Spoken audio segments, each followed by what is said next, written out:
Մեր եթերը շարունակվում է, իմ հյուրն է տարածաշրջանային հարցերով փորձագետ Արմեն Պետրոսյանը։ Բարև ձեզ, պարոն Պետրոսյան։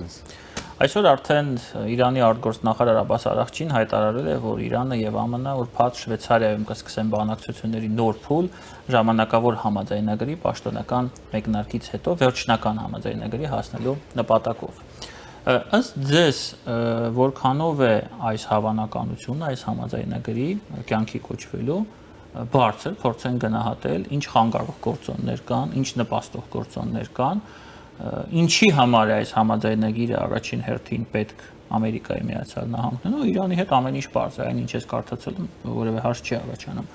Փորձեք մի փոքր այդ մասին խոսել։ Շնորհակալ եմ, ինձ դուր եկավ ձեր թերահավատությունը, որովհետև ես էլ եմ թերահավատ, մինչև վերջին այդ ստորագրման պահը դրան ականատես չլինենք, չեն կարող ասել, որ անընդհատ մենք գիտենք, թե ինչքանի օր, քանի շաբաթ եւ քանի ամիս է հետաձգվել այդ մոտ պահը համաձայնության։ Ներողություն, ես դրա համար եմ ցիտում Արաղչիին ու ոչ Թրամփին։ Դե գիտեք, տեսեք, այնուամենայնիվ այնպես չէ, որ միայն Միացյալ Նահանգների դիրքորոշմամբ էր պայմանավորված, այստեղ Իրանի դիրքորոշումը եւս կապ ուներ, բայց այստեղ կա մի հանգուցային, այսպես փոփոխականի, ուրեմն հանգամանքը, որը նախկինում չունենք։ Իրանի եւ Միացյալ Նահանգների փոխադարձաբար համաձայնության գալու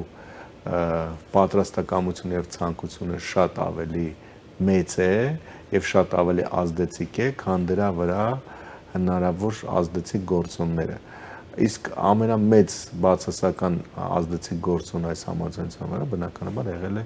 Իսրայելը իր քաղաքականությամբ։ Հա, այսինքն կողմերը Իրանը եւ Միացյալ Նահանգները կարծես թե եկել են ընդհանուր կոնցեպտի շուրջ համաձայնության, ընդ որում առաջին համաձայնագիրը, որը պետք է ստորագրվի, դա ամենևին չի նշանակում, որ կոնֆլիկտը ամբողջովին կամ խնդիրները Միացյալ Նահանգների եւ Իրանի միջև ամբողջովին հանգուցալուծում են։ Առաջին համաձայնագիրը ինքը կողմերին բերել է զրոյական վիճակի, մինչ հակամարտային վիճակի, կարելի ասել, հա։ Այսինքն բացվում է Հորմուզի նեղուցը, երկու կողմն էլ ապա արգելափակում են եւ ուրեմն այսինքն նեղուցով նավթի եւ նաեւ որոշակի հեղուկ գազի առևտուրը սկսում է վերադառնալ բնականon հուն, որոշակի առով ապա սառեցվում են իրանական ֆինանսական ակտիվներ եւ սկսվում է բանակցային գործընթաց այն սկզբունքային հիմնական խնդիրների վերաբերյալ, որոնք եղել են առանցքում Միացյալ Նահանգներ Իրան հակամարտությունից։ Դա առաջին հերթին Իրանի միջուկային ծրագիրն է։ Դրա հետ կապված դեռևս խնդիրներ լուծված չեն։ Այսինքն սա ընդհանրապես հրադադարի այսպես փաստացի ֆիքսման փուլ է եւ նաեւ այսպես տարածաշրջան այն զորայական կետի վերադարձի, որից տարածաշրջանը հեռացել էր սկսած փետրվարի վերջից։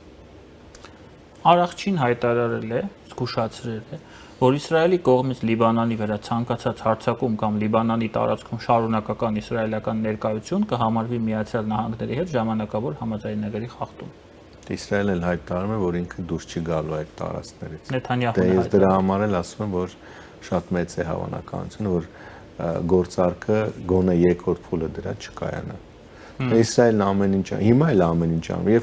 Երբ որ Դոնալդ Թրամփը տարածեց իր թրուս սոցիալական ցանցը իր հաշվով Արաղչիի գրառումը, այդ նույն ժամանակահատվածում Իսրայելը գործողություն է իրականացնում Բեյրութում։ Փորձում ամեն կերպ թույլ չտալ, որպեսզի այդ համաձայնությունը կանա եւ շարունակել են դա անել։ Ասեմ ավելին, նրանք փորձել են արդեն Միացյալ Նահանգների ներսում եւս թիրախավորել գործող վարչակազմին, ընդ որում ասեմ, որ այդ թիրախավորումները արդեն կան առնվազն մամուլի մակարդակում։ Թույլատրել իրենց դիրքերը։ Այո, անընդհատ նշում եմ, որ սա Միացյալ Նահանգների համար, ասենք, պարտություն է, Դոնալդ Թրամփի համար պարտություն է այս համաձայնությունը, հա։ Կան փորձում են ազդել բնականաբար Միացյալ Նահանգների, հիմնական նպատակը թույլ չտալն է, որպեսզի այդ գործարքը կան, որտեղ դա ռազմավարական առումով փոխում է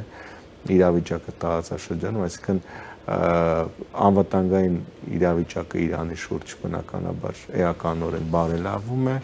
եւ հնարավորություն են ձեռում Իրանին արդեն թե տնտեսական առումով, թե քաղաքական եւ թե ինչու ոչ նաեւ ռազմական առումով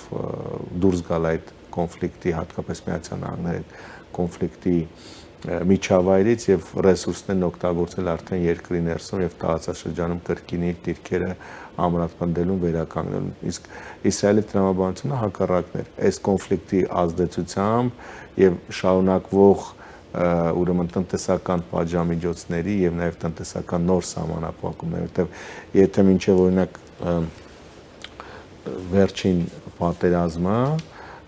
փետրվարի մեկնարկած պատերազմը գոնե Հորմուզի նեղուցով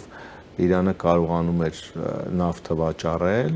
պատերազմի ավարտից հետո, ապրիլից հետո Միացյալ Նահանգները երբ որ շրջափակել էր այդ տարածաշրջանը, Իրանը անգամ այդպես, այսինքն անգամ սև շուկայում չէ կարողանում նավթ վաճառել։ Դեպի շրջափակումը արդեն վերացվում է ամերիկյան կողմից։ Այո, հենց այդ է, այո, այսինքն դրա համար նշեցի, որ իրավիճակը բերվում է տարածաշրջան վերադառնում զորական կետին, այսինքն միջ պատերազմյան կետին, այսինքն առևտուրը եւ այլն ինքը վերականգնում է։ Տեսեք, պարոն Պետրոսյան, այն ինչ որ մեհր գործակալությունը հրապարակեց այդ համաձայնագրի տեքստը, այնտեղ մի խոսք չկա գրեթե պրոքսիների մասով եւ հրթիռաշինական ծրագրերի մասով։ Այսինքն սա ինչ է նշանակում։ Սա նշանակում է, որ Իրանը ստանում է հնարավորություն, ինչպես դուք ասացիք, վերականգնել իր ազդեցությունը տարածաշրջանում այդ նույն պրոքսիների միջոցով, իր հրթիռային պոտենցիալով եւ նորից տանել իրավիճակը այնտեղ, որը եղել է միջև այս կոնֆլիկտը։ Ամերիկան ինչի է դրան գրել։ Այստեղ տեսեք, մենք այլ հանգամանք կա, այսինքն եթե նախկինում Իրանի նման դերակատարումը սահմանափակող հանգամանքը միջավայրն էր, այսինքն Իսրայել Միացյալ Նահանգներ ընդդեմ Իրանի կոնֆլիկտն էր, որը թե ակտիվ դրսևորումներով եւ թե իհարկե տարաբնույթ տնտեսական, քաղաքական սահմանափակումներով փորձում էր թույլ չտալ, որպեսզի Իրանը իր այդ ռազմավարությունն իրականացնել, ապա հիմա փոխվում է ձևաչափ, այսինքն Միացյալ Նահանգների հետ համագործակցություն, այսինքն Միացյալ Նահանգները դրական այս համագործակցության միջավայրում է փորձելու սահմանափակել Իրանի նման դերակատարումը։ Այսինքն եթե նախկինում կար կոնֆլիկտ եւ կոնֆլիկտի ազդեցությամբ եւ կոնֆլիկտի միջոցով Իրանի սահմանափակելու, հիմա լինելու է կառավարը, հիմա արդեն լինելու է արդեն դրական միջավայրում։ 300 միլիարդ տոննա ծրագիրը այդ մասին է։ Կարծում եմ, այո։ Ես փորձում եի դա հասկանալ, ինչին է պետք ասենք ԱՄՆ-ին եւ դաշնակիցներին Մարշալի պլան ասա Իրանի համար։ Տեսեք, այստեղ ամբողջ հանգամանքը որն է։ Հիմա որովհետեւ շատ են հատկապես նաեւ ինչու ոչ մեր լրատվադաշտում, երբ որ վերլուծություն է ընթանում, ով հաղթեց այս պատերազմը եւ անգամ ձեր վերած օրինակներով ստացվում է, որ փաստացի Իրանը մեծ հաշվով ավելի մեծ ձեռքբերումներ է ունենում այս Միացյալ Նահանգների հետ գործարկից, ճիշտ է, բայց երբ որ մենք ռազմավարական առումով ենք խնդիրը պատկերացնում եւ վերլուծում, պատկերը տրամագծորեն փոխվում է։ Պետք է հասկանալ Իրանի դերն ու ազդեցությունը ոչ միայն մերձավոր արևելքում, այլև Իրանի նշանակությունը Չինաստան։ Այո, Միացյալ Նահանգների ռազմավարական եւ գլոբալ հակառակորդների մրցակիցների հետ, այսինքն նման կերպով փաստացի Միացյալ Նահանգները Իրանին բերում է շատ ավելի կառավարելի հուն եւ էականորեն սահմանափակում է կախվածությունը Իրանի Չինաստանից եւ Ռուսաստանից եւ դրանովից թույլատնում է իր աշխարհակաղակական հակառակորդներին։ Իսկ երբ որ այդ ռազմավարական մակարդակում ենք դիտարկում ուրեմն այս հակամարտության արդյունքները կամ հետևանքները, նկատվում է թե որտեղ է հիմնականում շահում Միացյալ Նահանգները եւ որն է Միացյալ Նահանգների նպատակը։ Իսկ բարձը չէ, որ այս պահին այո, հակամարտության պայմանավորված բավականաչափ մեծ էր Իրանի կախվածությունը թե Չինաստանից, թե Ռուսաստանից, թե Հնդկաստանից, բայց երբ որ Միացյալ Նահանգները արդեն վերացնում է բոլոր սահմանափակումները Իրանի համար եւ Իրանի տնտեսությունը Իրանը սկսում է շնչել, բնականաբար արդեն կամա թե ակամա փոխվելու է նաեւ Իրանի քաղաքականությունը արևմուտքի նկատմամբ։ Ճիշտ է, դա բարդ process է լինելու, դա շատ դանդաղ է տեղի ունենալու, որտեղ վստահությունը շատ արագ չի վերականգնելու, բայց այնուամենայնիվ աստիճանական կերպով դա ազդելու է նաև գլոբալ մրցակցությունների վրա, տվյալ դեպքում բնականաբար հօգուտ Միացյալ Նահանգների։ Տեսեք, պարոն Պետրոսյան, այստեղ կա մի հատ բայց, փոքր բայց այդ բայցը շատ մեծ ազդեցություն կարող է ունենալ։ Թրամփն էլ է չէ ասում է նոր իշխանությունները շատ ավելի դրական են եւ շատ ավելի լավ են տրամադրված, քան նախորդները, բայց մեծ հաշվով գեղարապետությունը մնում է, չէ։ Այաթոլլան, որքանով ես հասկանում եմ, կենթանի է, ողջ է, ԻՀՊԿ-ն իր տեղում է եւ շարունակում է կառավարել երկիրը։ Իսկ ով երաշխիք ունի, որ վաղը այդ նույն գործողությունները, որ իրենք անում էին, նորից չեն անելու եւ այդ ամբողջ այդ ամերիկյան ռազմավարությունը, որի մասին դուք նշեցիք, որի հետ ես միանշանակ համաձայն եմ, ուղղակի չի զրոյանա։ Չեմ կարծում, որ այսինքն եթե դրական միջավայր է ստեղծվում, չեմ կարծում, որ սցենարները փոխվեն, եթե կողմնակի ազդեցություններ չլինեն։ Այսինքն եթե Միացյալ Նահանգները շարունակի սկզբունքորեն մնալ այդ պայմանավորության շրջանակում, այլ ինչպես օրինակ 2015 թվականից հետո էր Դոնալդ Թրամփը եկավ եւ դուրս եկավ միջուկային համաձայնագրից, չէ՞։ Այն ժամանակ էլ 2015-ից հետո էլ որոշակի առումով աստիճանաբար վերականգնում էր Միացյալ Նահանգները իրան փոխհարաբերությունները եւ գոնե միջնաժամկետ հեռանկարում դրանք դրական ազդեցություն ունենալու նաեւ տարածաշրջանի վրա, բայց եկավ Թրամփը, խանգարեց դրան բնականաբար Իսրայելը եւ Միացյալ Նահանգները դուրս եկավ կրկին այդ կոնֆլիկտային ձևաչափը վերադարձավ երկկողմ հարաբերությունների ուրեմն հարթություն։ Այս պարագայում չեմ կարծում, որ նման կերպ կլինի, ինչու որովհետեւ առաջնահերթ այս խաղաղությունը եւ Միացյալ Նահանգների հարաբերությունների վերականգնումը պետք է Իրանի, ինչի համար, որովհետեւ գոնե այս տարվա հունվարին տեղի ունեցած բողոքի գործողությունները ցույց տվեցին, թե որքան պայթյունավտանգ է երկրի ներսում իրավիճակը եւ որքան անկանխատեսելի։ Իրանի համար օր առաջ պետք է ազատել տնտեսությունը սահմանափակումներից, որովհետեւ դա է ըստ էության երաշխիքը այս կրոնապետության երկարակեցության։ Սա իսկ հենց դրա համար նշեցի, որ Իսրայելի քաղաքականությունը եւ հաշվարկները բոլորովին այլ նպատակներ են հետապնդում։ Այսինքն նրանք կարծում են, որ լավ 1-2 գոնե ասենք առաջիկա 5-10 տարվա ընթացքում այլևս էլ ռեժիմը չէր կարողանա կառավարել, եթե տնտեսական սամ, իսկ եթե տնտեսությունը պայթեր, Իսրայելի հիմնական հաշվարկները դրան էին ուղղված։ Ինչ վերաբերում է այսպես շատ նուրբ օրինակ բերեցիք Թրամփի հրետորաբանությունը։ Ինչու է նոր իշխանություն ուրեմն այսպես բնութագրում Իրանում նոր հոգեոր առաջնորդին եւ նոր պաշտոնյաներին, որովհետեւ շատ հաճախ նշում է, որ Միացյալ Նահանգների սահմանված վերջնանպատակ այս պատերազմի հետ կապված Իրանում իշխանափոխությունն է եւ իրենք ուզում են եւ նաեւ Դոնալդ Թրամփը փորձում է հրետորաբանությամբ ցույց տալ, որ այնուամենայնիվ իրենք հասել են այս նպատակին, Իրանում իշխանափոխություն տեղի ունեցել, ճիշտ է համակարգը չի փոխվել, բայց իշխանափոխություն տեղի ունեցել եւ նոր իշխանությունները իրենք հակված են եւ հավատարիմ են Միացյալ Նահանգների հետ հարաբերությունների կարգավորման, այնպես որ այստեղ քարոզչական ինչ-որ երանգներ կան, ոչ ավելին։ Պարոն Պետրոսյան, հետևել հարց է առաջանում, եթե շարունակենք այս տրամաբանությունը, որ գործարքի հիմքում Վաշինգտոնի համար ընկած է Իրանին Չինաստանից եւ ՌԴ-ից կտրելու ռազմավարությունը, Իրանի այդպիսի կտրված Իրանի օգտակար գործողության գործակիցը ԱՄՆ-ի համար ինչու՞մ է կայանում, ինչով է Իրանը հետաքրքիր, ինչ ծառայություն կարող է մատուցել ամերիկյան քաղաքականությանը գլոբալ մակարդակով, որն է Իրանի գինը, արժեքը։ Տեսեք, գոնե պատերազմը ցույց տվեց, թե ինչքան կարևոր ազդեցիկ դերակատար է Իրանը։ Այսինքն Միացյալ Նահանգները եւ Իսրայելին պատասխանելով նա ամբողջ տարածաշրջանը կրակի տակ էր պահում։ Եվ բոլորի հայացքներն ուղղված էին Միացյալ Նահանգներին։ Միացյալ Նահանգներն էլ փորձում էր արեց առավելագույնը, ինչ այդ պահին հնարավոր էր, որպեսզի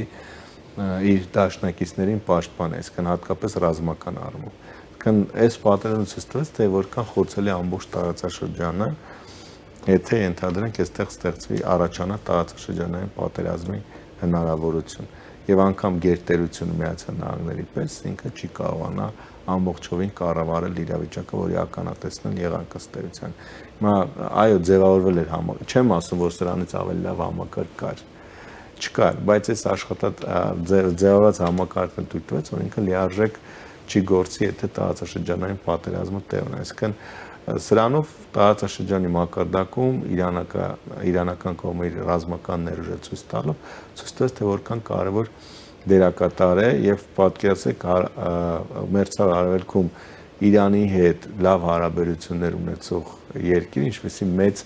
ազդեցություն կարող է ունենալ ընդհանրապես մերձավոր արևելքում։ Այս մի մակարդակ։ Հիմա նայեք, եթե Միացյալ Նահանգները կարողանում է փաստացի Իրանի հետ կարգավորել հարաբերությունները, դառնում է այն հիմնական դերակատարը եւ միակ դերակատարը,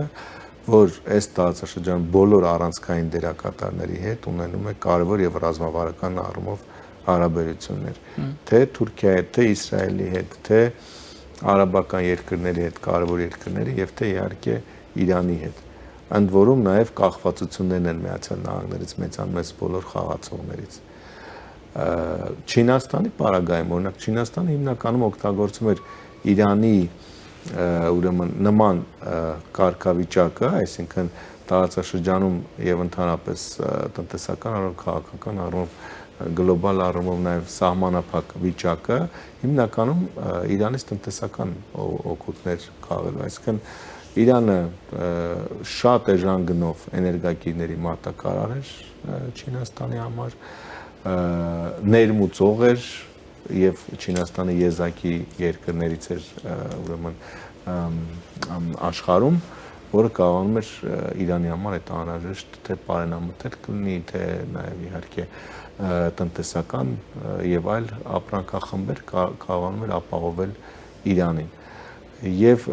բնականաբար նաեւ Իրանի միջոցով կարողանում էր որոշակի առումով իր ռազմավարական ներկայությունը ապահովել Չինաստանը, օրինակ կհիշեք Սաուդյան Արաբիայի եւ Իրանի միջև երբ որ կար կոնֆլիկտ, այդ կոնֆլիկտը կարգավորվեց հենց Չինաստանի միջոցով, այսինքն դա ցույց տվեց, որ Չինաստանը կարևոր ազդեցիկ դերակատար է այս տարածաշրջանում։ Հիմա արդեն այդ հարաբերությունների ձևաչափը փոխվում է, այսինքն Միացյալ Նահանգներն է դառնում ամբողջ տարածաշրջանում բոլոր տեսակի հարաբերությունների հիմնական կառավարող դերակատարը։ Ես նաև հիշեցի ձեր խոսքերից հետո, պարոն Պետրոսյան, որ մոտավորապես 2-3 տարի առաջ Իրանը եւ Սաուդյան Արաբիան ցանկանում էին Չինաստանի հետ գործարք կնքել, որպեսզի իրենց նավթային ռեսուրսները Չինաստան մատակարարեն։ Եվ ես կարծում եմ, դա իմ անձնական կարծիքն է, ես մասնագետ չեմ, որ պատերազմի պատճառներից մեկը նաև դա էր։ Հիմա հարցը հետեւյալն է. այս ուղղությամբ Իրանի լոյալությունը ԱՄՆ-ին կապահովի այդպիսի գործարքներից Թեհրանի զերծ մնալը ուղիղ Չինաստանի հետ։ Իդեպ նույն Սաուդյան Արաբիայի ոչ միայն Իրանի։ Տեսեք, էլ եմ նշում, որ մենք մի քիչ շատ արագացնում ենք process-ները։ Ես չեմ կարծում։ Եթե ստորագրվի։ Ես չեմ կարծում, որ շատ արագ կերպով այդ մենք անգամ մեր Ադրբեջանի Հայաստան-Ադրբեջան կոնֆլիկտի հարցում էլ կարող ենք մենք այսօր էլ ապրում ենք նման իրավիճակ, չէ՞, ինչքան խոսում ենք խաղաղության մասին, բայց այդ խաղաղությանը մեծ հաշվով մեր հասարակությունն է հավատում, ոչ ադրբեջանական հասարակությունն է մեծ հաշվով այսպես հավատում այդ խաղաղության հավանականին։ Այդ պատկերացրեք օրինակ Իրանի պարագայում, որը տասնամյակներ շարունակ շատ ավելի երկար քան մենք ապրել է կոնֆլիկտի միջավայրում Միացյալ Նահանգների հետ։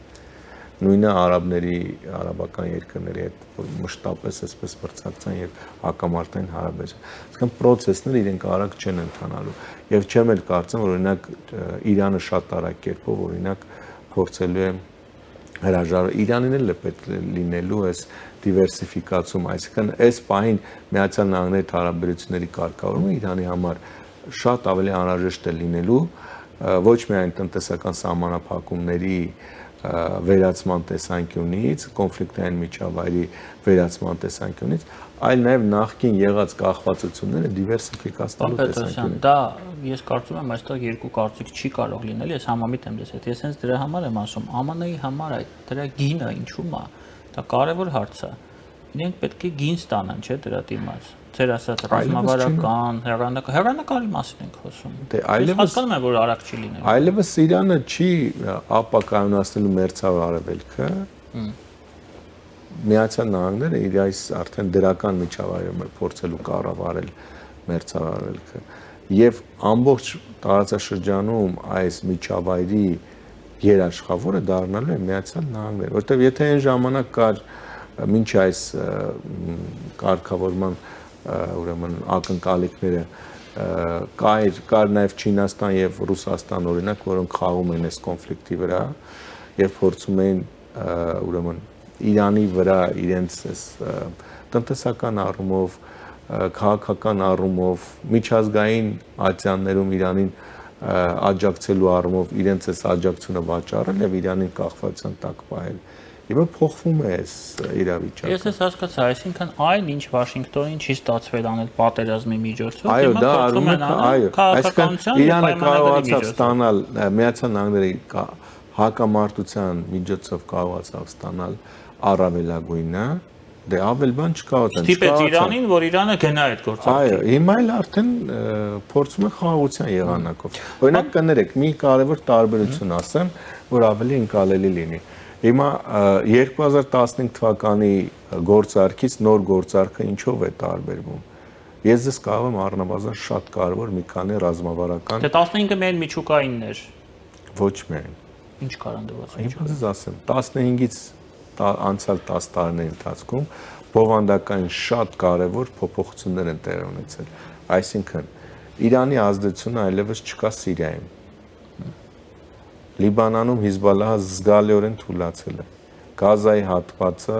հիմնականում վերահսկվում է արդեն Իսրայելի կողմից։ Իրանի գլխին մի հատ լավ տվել են։ Այո։ Այսինքն նախկինում Շատ լավ։ եւ էլ չասած պատերազմի ընթացքում Իրանը ինչպիսի կորուստներ է։ Միջուկային օբյեկտները, որոնց վրա տասնամյակներ շարունակ ահռելի ռեսուրսներ են ծախսվել, դրանք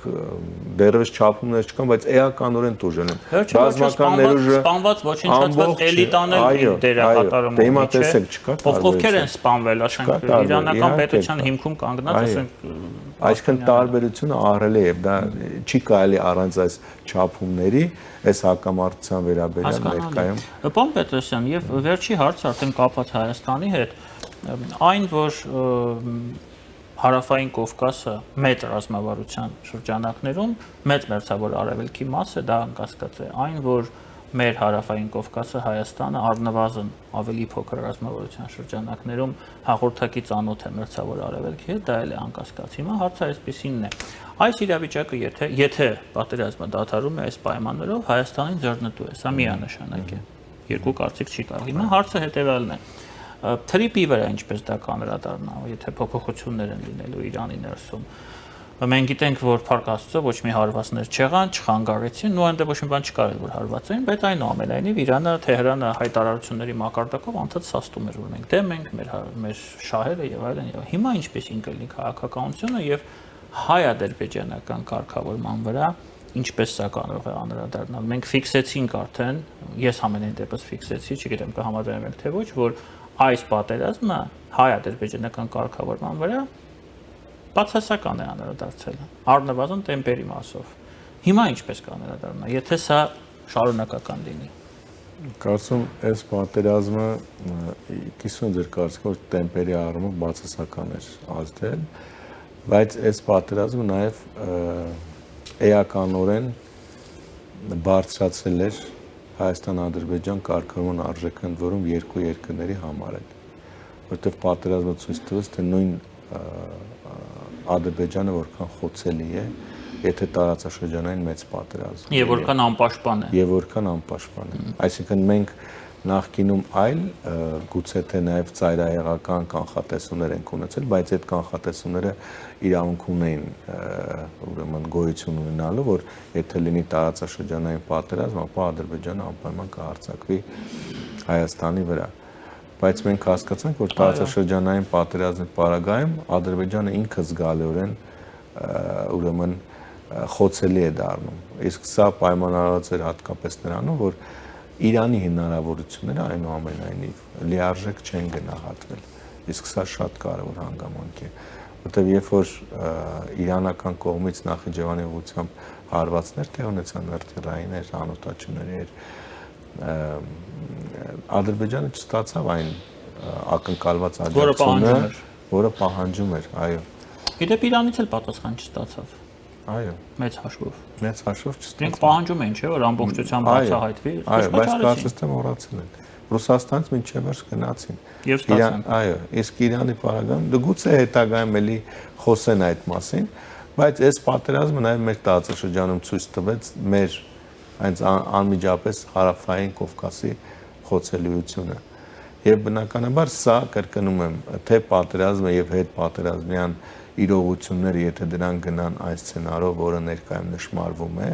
այսինքն Միացյալ Նահանգների եւ Իրանի համար դրական սցենարով, ապա կարծում եմ, որ դա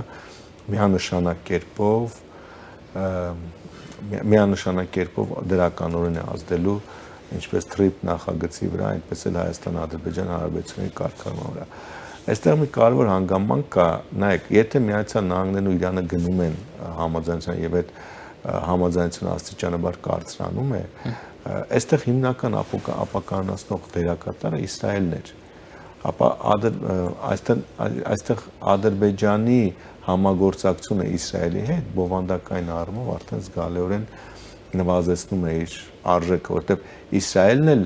Ադրբեջանի համար կարևոր ոչ միայն որպես Իսրայել միայն, այլ Միացյալ Նահանգների դաշնակից Իսրայել։ Բայց միևնույն ժամանակ մենք լավ գիտենք, չէ՞, թե Իսրայելի հետ համագործակցությունը